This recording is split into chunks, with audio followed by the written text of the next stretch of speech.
Yo. Alright, mga ka-plastic. And this is me again, Big Sue.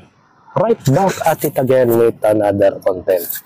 At ito'y tatalakayin po natin kasi marami po akong napapanood sa social media, lalong-lalo na yung mga vlogger po na nagpo-promote ng isang bagay na kung saan ay sinasample nila yung sarili nila, mga ka-plastic.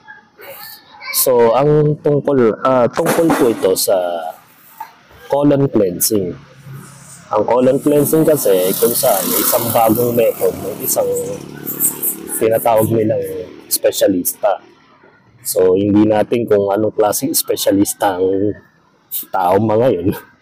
Pero ganun pa man, panoorin natin at magsasalaysay din ako ng mga opinion about dito.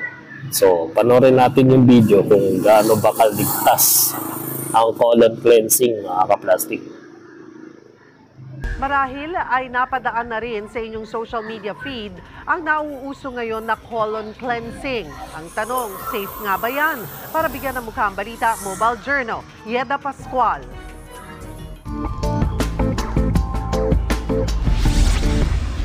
May nauusong alternatibong paraan para magbalik alindog. Yan ang tinatawag na colon cleansing. Ang tanong, safe ba ito? Ang colon cleansing Take note, hindi po balik alindog ang tawag doon. Ang colon cleansing po ay paglilinis po ng bituka o yung malaking bahagi ng bituka, mga ka-plastic. So, ito yung kanilang pagkakapaliwanag dito. Basahin natin. Ang colon cleansing ay isang method ng paglinis ng malaking bituka sa katawan sa pamamagitan ng machine. Sa tulong nito, may lalabas ng makina ang mga dumi sa colon, mga ka-plastic. So, hindi po siya pampaseksya. Take note. Colonic irrigation ay isang method kung saan nililinis yung malaking bituka sa ating katawan sa pamamagitan ng machine na magpapump ng tubig paloob. Pagkatapos nito, lalambot ang colon at maglalabasan na yung dumi. Si Shai Cross dating may problema sa bituka, sinubukan mismo yan. Sa anos kasi siya pinapasok, ma'am, sa ano siya ng tao or sa akin. Pinapasok siya yung parang mayroon siyang tube. Then hindi mo siya ma-feel na masakit kasi meron siyang parang lubricant or petroleum na nilalagay doon sa tube. Ma-feel mo talaga na may gumaan talaga yung pakiramdam mo. Kasi syempre nabawasan yung mga dumi na At kasi kaya magana ang pakiramdam mo, mga ka-plastic. Humahagod kasi yung likido sa colon mo, sa bituka mo. So, yun talaga magiging feel, no? So, hindi natin ma-explain kasi hindi rin natin na-experience kung gaano ka ginhawa yung sinasabi niya. Kasi, una sa lahat, tubig po yung ipinapasok sa iyong bituka. So, gaano ka prepare o gaano ba kataas ang tsansa na malinis po yung ipinapasok sa iyong bituka kung ito ay tubig, di ba? So, nakakatakot pa rin isipin yun, mga ka-plastic, na tubig yung pinapasok. So, anong klaseng tubig yun? Sabi kasi ng isang vlogger din na parang yung nagpapanggap kasi Jesus Christ. Yung pinapasok doon ay parang mineral water daw, distilled daw yun. Sige, panoorin pa natin yung paliwanag. Maganda ang review so far, pero ang gastroenterologist na nakausap ko, duda dyan. Ang colonic irrigation ay hindi talaga recommended ng mga doktor kasi hindi ito proven na effective. Dahil malaking amount ng tubig yung pinapasok sa colon tsaka nilalabas, pwede itong magdulot ng electrolyte shifts or fluid imbalance na pwede mag-uwi sa dehydration. Tapos, syempre kung may problema ka rin sa loob ng colon, pwede rin magkaroon ng colonic injury, no? Ayun. Di ba? Hindi naisip yun ang nag-invento ng colon cleansing. So, wala pa akong naririnig na mga promotion about dyan, mga ka-plastic. Konti pa lang ang vlogger na nagpo-promote ng ganitong colon cleansing, mga plastic. So, nag-trending din yun kasi since wala pang nakakagawang vlogger, na mag-promote ng ganong klaseng treatment. Kaya may possibility nga na magte-trending siya. Siyempre, pag nag-trending yun, marami may kayat na mga netizens na gayahin yun. Diba? Kay Doc, sa mga ospital, hindi ginagawa ang colon cleansing. Sa halip, cleansing enema ang ginagawa kung saan walang machine, kundi fluid lang na ipapasok sa tumbong para matunaw at mailabas ang dumi. Ginagawa lang din ito sa mga may severe constipation. Kung gusto nyo ng malinis na colon, may mga natural na paraan naman daw dyan, sabi ni Doc.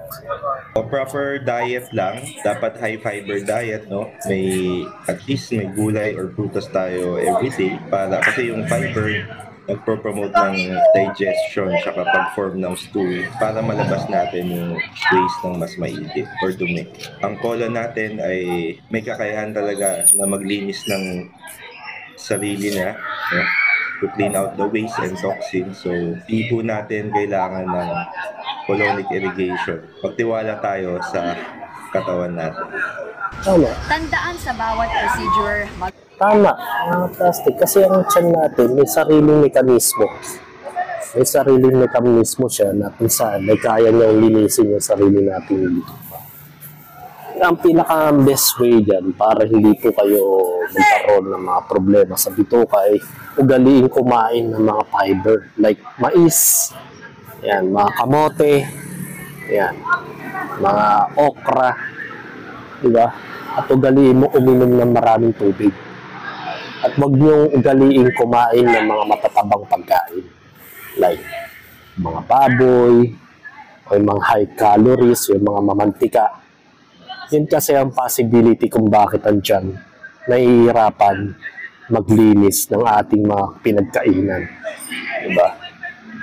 Kapag natuloy-tuloy ang pagkain mo ng mga high calories at mga mamantikang pagkain at higit sa lahat mahilig kang uminom ng alak, malaki ang tsansa na ikaw ay magkaroon ng problema sa bituka o else magkaroon ka ng colon cancer. Diba?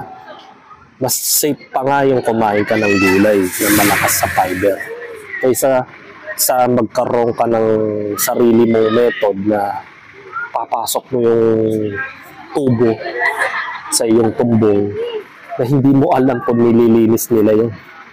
Diba? Hindi mo alam kung nililinis nila yun. Gano'n ka nakakasigurado na malinis yung kanilang ginagamit. Diba? Kaya mas maganda pa rin talaga yung natural way. Ugaling kasing kumain ng gulay, huwag kasing umasa sa mga mekanismo. Diba? So, ganito lang naman ang paliwanag ko about dito sa colon cleansing. Kumbaga ako hindi rin ako tiwala sa ganyan. Imagine mo, gagastos ka ng malaki para lang gawin yung mga ganong procedure. Oo, maganda sa pakiramdam, pero naisip mo ba ang consequences after nun? Diba? Kaya wag po natin basta-basta ibaba ang sarili natin para pagkatiwalaan sa ibang tao na hindi naman professional. Diba? Tandaan yan, mga ka-plastic. Hanggang dito na lang ang aking opinion. At meron tayong special guest na naman. At ito, si Nining na naman. Ayan. Nahilig kasi siyang umupo sa aking bag, mga ka-plastic. Siya si Nining. Ginawa niya tulugan. Natulog na. Hanggang dito na lang ang aking opinion. And this is me again, Dixon, lagi nagsasabing ang mga plastic ay matagal mabulok dahil ang mga plastic ay toxic. Kaya, what's up mga ka-plastic? And this is Cambid, commentary video na Video Live Stream. Signing up. Alright. Mga ka-plastic, kung nagustuhan nyo ang aking video, isubscribe nyo lang ang aking channel. At the same time, i-hit nyo rin ang notification bell at yung all para ma-notify kayo sa aking susunod ko pang video sa aking YouTube channel. Maraming salamat po mga ka-plastic.